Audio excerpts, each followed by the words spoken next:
السلام علیکم دوستانو ټولو نه اول خو څومره چې پی ټی آی والا ملګري دي نو په دې خبره باندې دې نه خفه کېږي او ځکه چې دا خبره زه او په پښتو کې دا ویډیو ځکه زه ریکارډ کوم چې خاص کر پښتنو ته زه یو پیغام لرم او څومره زمونږ چې د پی ټی آی دوستان دي موږ تر اوسه پورې چېرته هم د چا خلاف ویډیو داسې نه جوړه کړې نه به موږ چېرته په خپلو ویډیوز کې چېرته کانسل کړي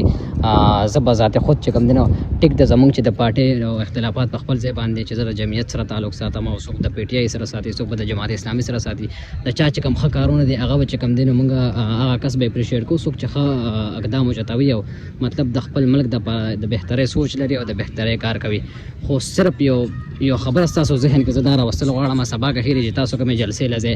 او نن سبا د پښتونخوا د کوم حالات چې دي او دا کوم بدامني چې سټارټ ده نو آیا دغې جلسې له تاسو د څه باره کې ځئ مطلب دا دی چې تاسو د دې څه په پسند نیت باندې تاسو ځئ او تاسو د دې نه څه توقع لرئ چې آیا په دغې بدامنۍ باندې به دې څه خبره وکړي په دغه جلسه کې آیا چې کوم دی نو دوی به د دې دپاره څه کردار ادا کړی شي که نه صرف د دې دپاره به لړ شي چې زما لیډر آزاد کړه ستا لیډر زنده باد او یو څو چغې به ووهي دا چې کوم د دې لکه مطلب د دې مشرانو دغه کار دی د دې پی ټي آی والا د دې بعضې مشرانو ټول نه بدنامه اوسئ شو او چې کوم صرف د خپل سیټ د خپلې کرسۍ دپاره عوام یې تباه او برباد کړل او چې کوم دی نو دغه عوامو باندې لوبه کوي خاص کر په پښتنو باندې چې کوم دی نو لوبه کوي ورشه ته پنجاب ته او نورو صوبو ته ورشه هر سړی چې کوم دی نو خپل کار کې خپلو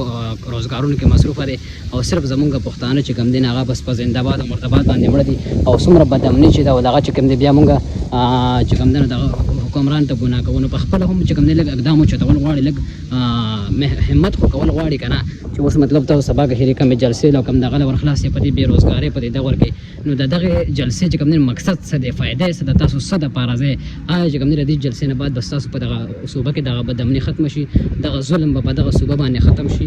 نو دغې باره کې لازم او ضرور سوچ وکړئ او مهرباني وکړئ د غلط کمنټس نه چې کوم دی نو تاسو پرهیز وکړئ ځکه چې زما مقصد هېڅ کله هم دا نه دی او چې کوم دی په چا باندې اعتراض کول زما مقصد نه دی خو ستاسو څومره نوجوانان چې کوم دي زنده باد او مردباد باندې مړه دي او سبا ګهیرې دغه جلسې ته تلل غواړي نو صرف د دغې خلکو د توجه دې طرف ته راګرځول غواړم چې سبا تاسو په کوم مقصد باندې چې کوم دی دغه جلسې لرئ جزاک الله